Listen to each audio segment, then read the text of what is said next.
Good afternoon, welcome to the Market Wrap for APW for February the 11th, 2022. Stuart Williamson here at the helm. Still here in Dubai, no photographs of the Burj, can't get any pictures out there, too windy again. Why are we doing this? Because we like to try and keep our clients involved and in the picture as to what's going on in the UK property market. If you get a chance, subscribe and like, that's what it's all about. So the question is, with all this negative press around at the moment about buy-to-let, is the UK buy-to-let market really dead?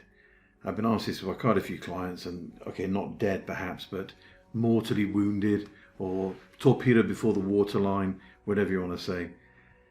Looking at the Tory graph today, there's a great headline, Landlord Loopholes, the most tax efficient ways to invest your buy-to-let. And underneath it said, new regulations will bring further pain for property investors. Okay, so what does that mean? It means they're bringing in new legislation that can make it difficult to make money in buy-to-let. So is it time to get out, or is it time to think of something completely different, as Monty Python would say? So let's look at the negatives first. Okay, no doubt about it. Since 2015, the UK buy-to-let market has had a proper shoeing. Okay, let's just look at what your average buy-to-let landlord has been through during that period. Okay, in 2016 there was a change to stamp duty which basically said if you're buying a second home or an investment property that you had to pay 3% surcharge. For international investors, people who are living overseas who are buying, doesn't matter what nationality, they then added an extra 2% a few years later. So now you've got 5% if you're buying from overseas. In 2017, that was followed up by changes to the Section 24 rules, which basically meant if you owned a property in your own name, which everyone did in those days, for tax purposes, then we're going to lose our wear and tear benefits, allowance, and also MIRAS, mortgage interest relief at source, offsetting your mortgage interest against your rent. You can claim it back. So that's what occurred, and that was all over the UK, not just England, but Scotland, Wales, Northern Ireland, and so on. And basically, it was phased in, and what it meant was a lot of people who were on, say, £60,000 income could well have lost 50% of their earnings, you know, which was a terrible body blow. And then to add to that, it's costing you more, so it's taking people out of the market to buy in. So people are starting to think twice about it. Then you have the Brexit agreement or non-agreement, as whatever view you have. That pounded the pound and made it much more expensive to bring things into the country to refurb. 2019, the government bans tenant fees, and what that basically was where you could, where estate agents would charge tenants money to take on a tenancy. And that was like a cash lump sum. So what did the agency do? They just passed it on to the landlord, said we're losing this money. So the landlord passed it on to the tenant. So really it made no difference, and the government shot itself in the foot. Higher rent ensued. Then we had COVID. And COVID obviously has been a terrible thing for everyone. You know, one of the things the government brought in was the tenant ban, which basically said if you've got a tenant you can't afford to pay, you just got to let them stay. But to balance it out, they offered mortgage holidays for landlords, which is not really very good, because you have that, it goes on your credit rating, and it wasn't a great thing. So another thing to think, well, should I be in this? Now, what a lot of people have said is the final nail in the coffin is EPC certificates. EPC certificates are basically, they started off at grade E, everyone had to have them if you're going to rent a property out. From 2025, they're going up to C. And then from 2030, everyone must have a C or above to be a buy-to-let landlord. As we've seen in Market Wrap before, it's absolutely crazy. No one knows what these changes are, and no one knows how to do them. The costs are humongous, and the benefits are very low. So it's a complete nonsense. But that is the government philosophy, and that's what we have to abide by. Hopefully it'll change. So let's look at what's positive about buying buy-to-let after all that negativity. I mean, the fundamentals are strong. You know, when I was growing up, I started working on property when I was about probably 10 years old. My parents were working on their places. I was cheap labour. My brother bought his first house, I think, at 19. I bought mine at 25. It was ingrained into you. Get on the housing ladder. That's changed a lot now. Margaret Thatcher enthused it because she was a grocery, daughter of a grocer. And her view was, buy property, and she sold off all the council housing, which turned out to be a major mistake. But in the height of her reign, it was 80% of people owned their own homes. Now it's 52% in the UK. 52%. That's a huge drop. Okay, and we also we're the house owners of Europe. That's actually not true. In the EU, the average is much higher, apart from countries like Germany, France, Switzerland, and so on. It's just that the whole demographics have changed. The way ownership is being done, it hasn't changed that much. The average age of first-time buyers, for example, has risen. So people are now renting for a lot longer, just like they do on the continent. And according to the Institute of Fiscal Studies, home ownership among young adults has halved in the last 20 years. So you're getting a lot more younger people, which is the bulk of the population, and the middle-aged people, a big, large part, are renting for longer. So the rental market is actually increasing, okay? Renting is becoming more than normal than buying.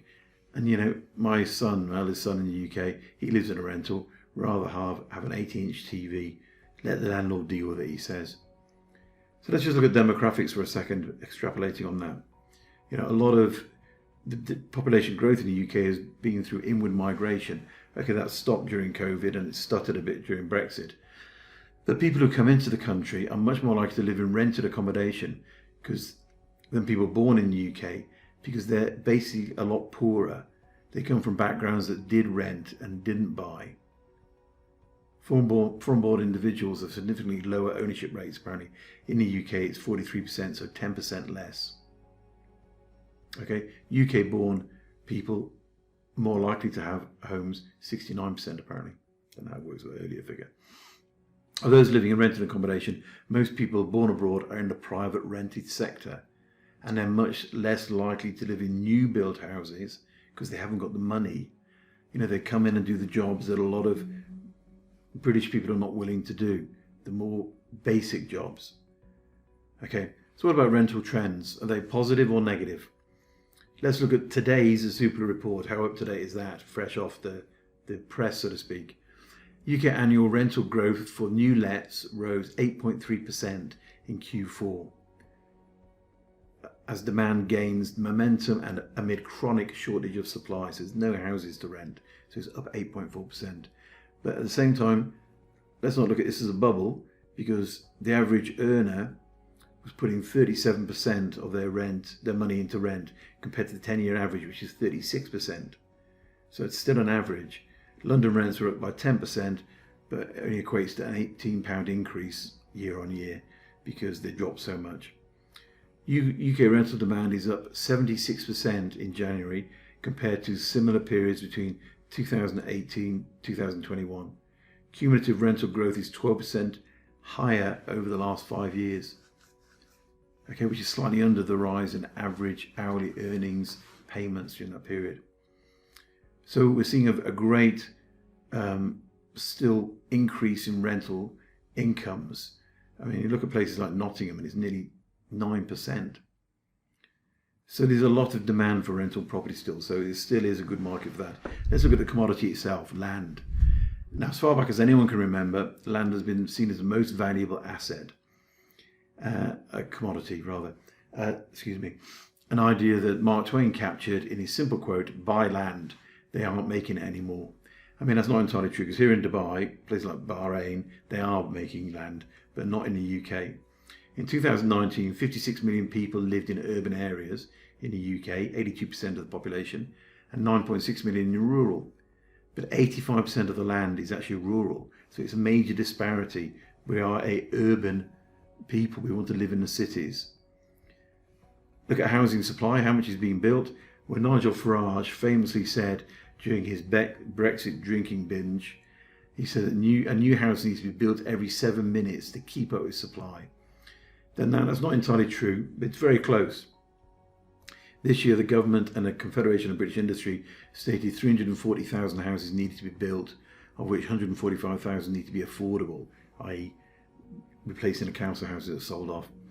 But of that, okay, COVID affected, less than a third were built, but before COVID, they were only building 2/3.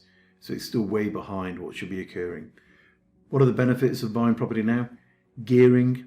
What other investment class can you gear? Put 30% in, borrow 70%. Try it with a stock portfolio, get rid of the margin call. Inflation hedge. Inflation is at 5.7% at the moment. So your cash is shrinking by that this year. Get it into property. It appreciates. It's protected. Market trends. This is a great quote. Nationwide Building Society said that from 1952 to 2017, prices went from £1,500 to £211,000 for a house. That's a 7.5% increase every year, which means it's doubling more in every 10 years. Now it's coming from a very low base, and it's not like to happen again. But in some areas, you can invest and do very, very well. How can we tax plan? SPVs, use them. Currently, low interest rates. They're going to go up for sure, but still super low. Use them. Get a lock-in if you want to. Tighter lending controls by the Bank of England have mean that the stress testing, and I know a gentleman doubted it was the case in my last talk last week, stress testing is way above the current interest rates, and so that will avoid another crash. It's been far better than the global financial crisis when everyone was already on the limit when it hit. So there's been a lot of problems with buy-to-let. It's been difficult, but there's still a lot of very good positives out there. So have a look at hot places around the UK.